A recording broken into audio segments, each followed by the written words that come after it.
जब ब्रह्मांड में न आकाश था, न पृथ्वी थी, न दिन था, न रात थी, उस समय केवल एक ही सत्ता थी जो न दिखाई देती थी, न समझ में आती थी, जिसे गरुड़ पुराण में परब्रह्म कहा गया है। वही परब्रह्म जब अपनी योग माया से प्रकट हुआ तो सबसे पहले उसने जिस नाम का उच्चारण किया वह था राम। उस क्षण ब्रह्मांड के गर्भ में एक दिव्य कंपन हुआ और उस कंपन से सृष्टि की संभावनाएं जाग उठी। गरुड़ पुराण के ब्रह्म खंड में श्री हरि गरुड़ से कहते हैं, हे गरुड़, यह राम नाम कोई साधारण शब्द नहीं है, यह तो सृष्टि के प्राणों में बसने वाली ध्वनि है। राम नाम सृष्टि से पूर्व भी था और प्रलय के बाद भी रहेगा। यह नाम अनादि है, अक्षर ब्रह्म है।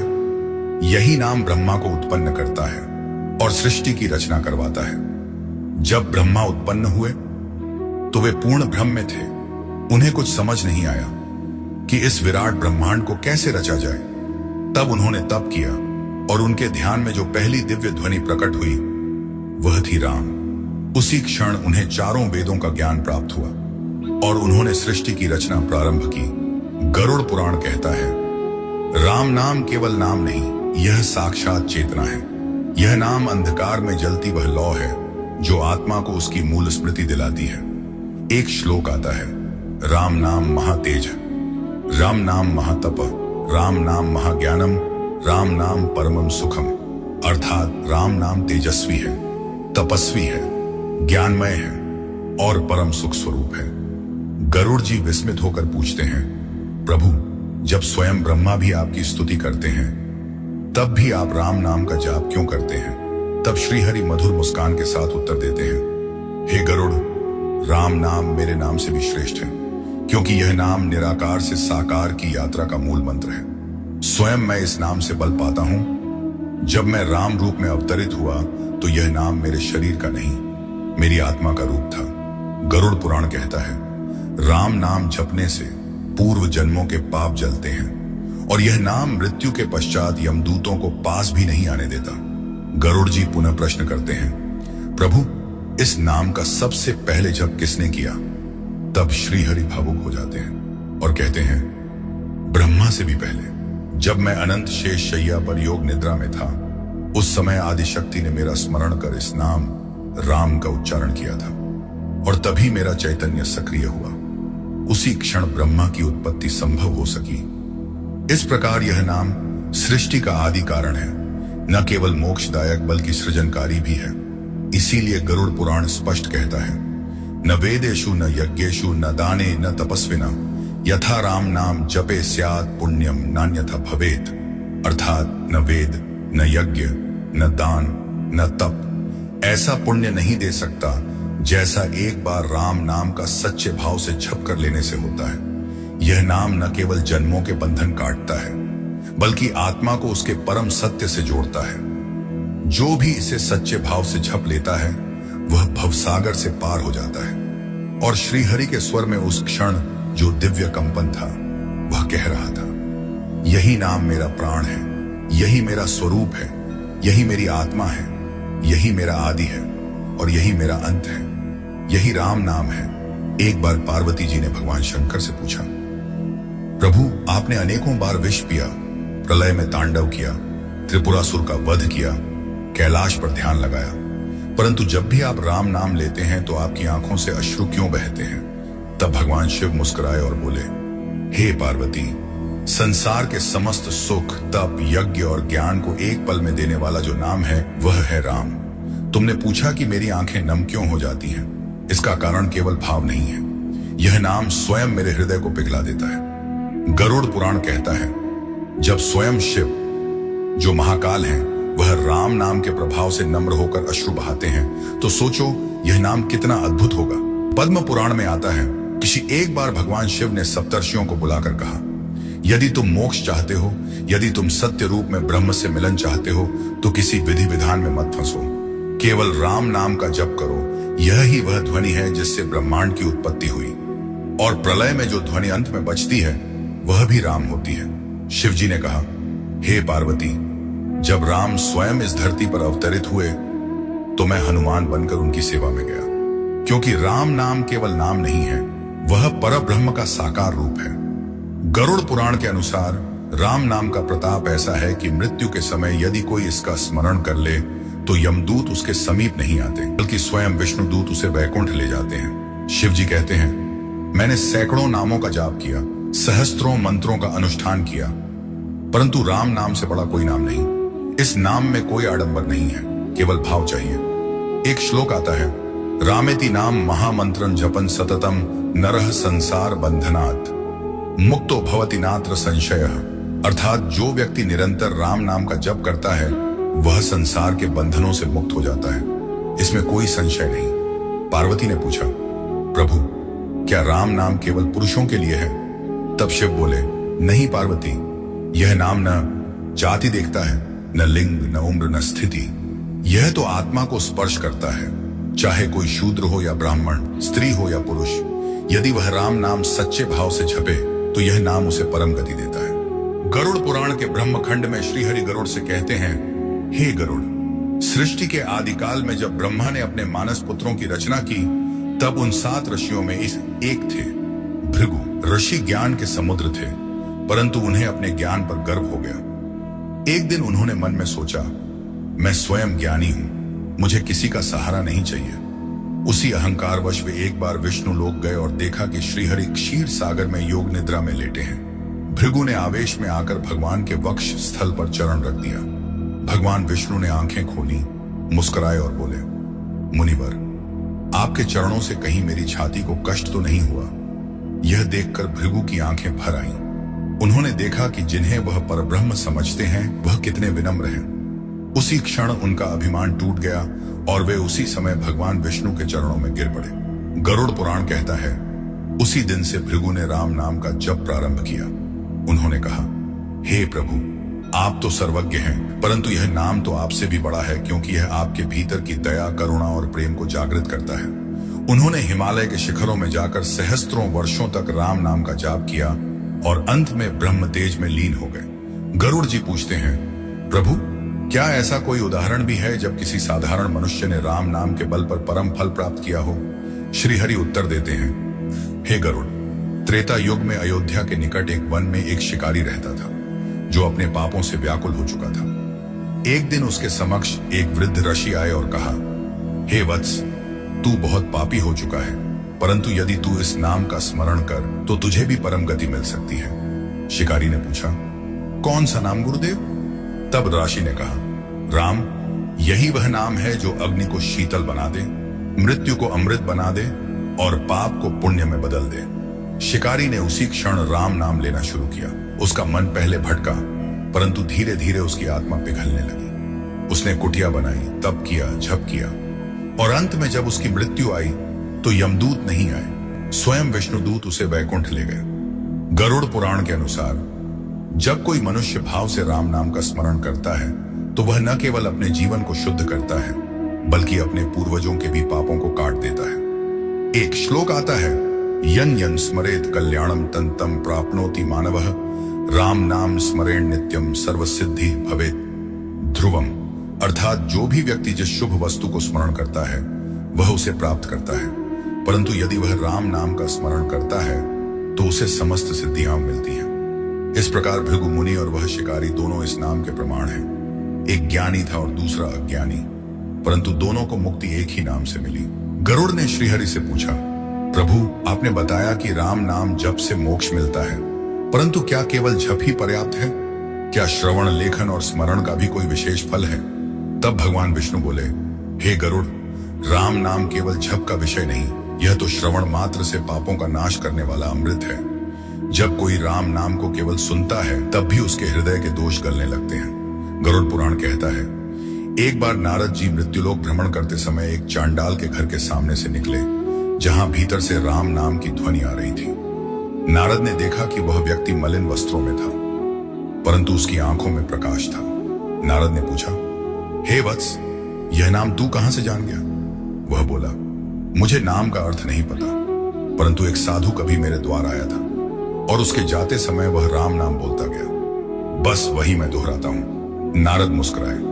गरुड़, वह चांडाल उस दिन से साधु बन गया और अंत में देह त्यागते समय स्वयं हरि के लोक गया, क्योंकि उसने केवल नाम को श्रवण किया था। अब सुनो स्मरण की महिमा। एक बार अगस्त्य मुनि जंगल में तप कर रहे थे, तभी वहां एक नागिन आई जिसके मुंह से राम राम निकल रहा था। अगस्त्य चौंके, यह कैसे संभव है? ध्यान करके देखा तो ज्ञात हुआ कि वह नागिन पूर्व जन्म में एक वृद्धा थी जो अंतिम समय में राम का स्मरण करती हुई मरी थी, परंतु कुछ पाप कर्मों के कारण उसे यह योनि मिली। अब वह जन्म जन्मांतर से राम नाम स्मरण करती रही और उस जन्म में उसे मुक्ति मिलनी तय हो चुकी थी। गरुड़ ने पूछा, प्रभु, क्या केवल राम नाम लिखने से भी फल मिलता है? भगवान बोले, हाँ गरुड़, यह नाम स्वयं ब्रह्म का रूप है और लेखनी से लिखा गया यह नाम अक्षरों में ब्रह्मांड का विस्तार भर देता है। एक बार वेदव्यास जी एक ऐसे वृद्ध से मिले जो निरक्षर था पर दिन रात मिट्टी में राम नाम उकेरता रहता था। किसी ने पूछा, बाबा, तुम पढ़ नहीं सकते तो क्यों लिखते हो? वह बोला, मैं जानता हूं कि हर बार जब मैं राम लिखता हूं मेरी आत्मा में एक दोष गल जाता है। गरुड़ पुराण में यह स्पष्ट कहा गया है, लिखितम नाम रामस्य पठितम श्रवणम स्मृतम ये जना कुरुते भक्त्या भक्त्या मुक्तिं ते नात्र संशय। अर्थात जो व्यक्ति राम नाम को लिखता है, पढ़ता है, सुनता है या स्मरण करता है वह निश्चित रूप से मुक्ति को प्राप्त करता है। अब रही बात जप की, यह तो राम नाम की मुख्य धारा है। एक बार वशिष्ठ मुनि ने भरद्वाज से कहा, हे ब्रह्मर्षि, ध्यान, तप, यज्ञ, दान सब किए पर आत्मा में शांति नहीं मिली। जब तक मैंने राम नाम का 108 बार जप नहीं किया तब तक हृदय का भार नहीं गया। राम नाम जप करने से आत्मा का बोझ उतरता है और हृदय हल्का होता है।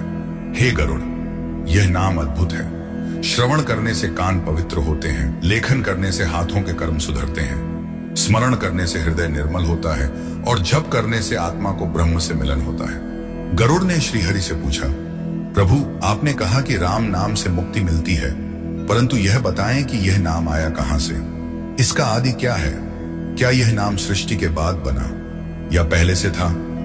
भगवान विष्णु ने गंभीर स्वर में कहा, हे गरुड़, यह नाम मेरे भी जन्म से पहले का है, मेरी सत्ता से भी ऊपर है। मैं, ब्रह्मा और शंकर, हम तीनों भी इस नाम की छाया में हैं। गरुड़ चकित होकर बोले, प्रभु, यह कैसे संभव है?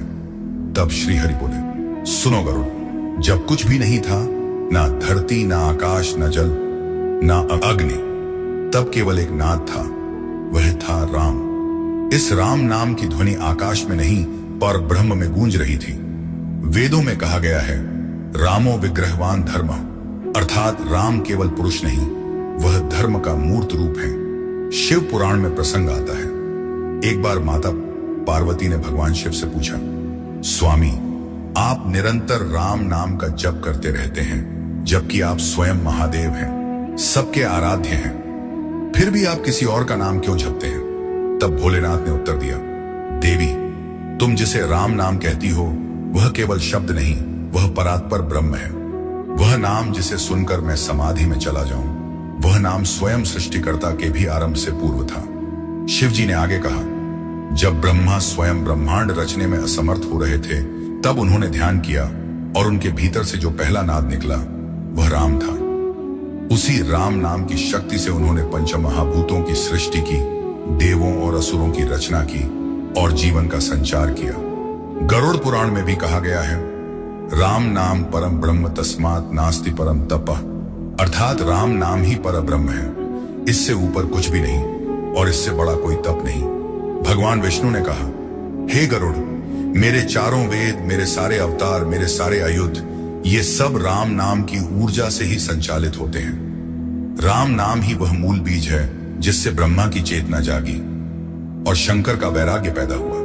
एक बार ब्रह्मा ने विष्णु और शिव के समक्ष निवेदन किया, हे भगवान, आप दोनों सर्वशक्तिमान हैं, परंतु आप दोनों भी एक नाम का जप करते हैं, वह है राम। क्या वह नाम आप दोनों से भी ऊपर है? तब दोनों ने कहा, हाँ ब्रह्मा जी, वह नाम ही हमारा आधार है। हम रूप हैं पर नाम उसका मूल है। राम नाम सृष्टि से पहले था, सृष्टि में है और सृष्टि के अंत के बाद भी रहेगा।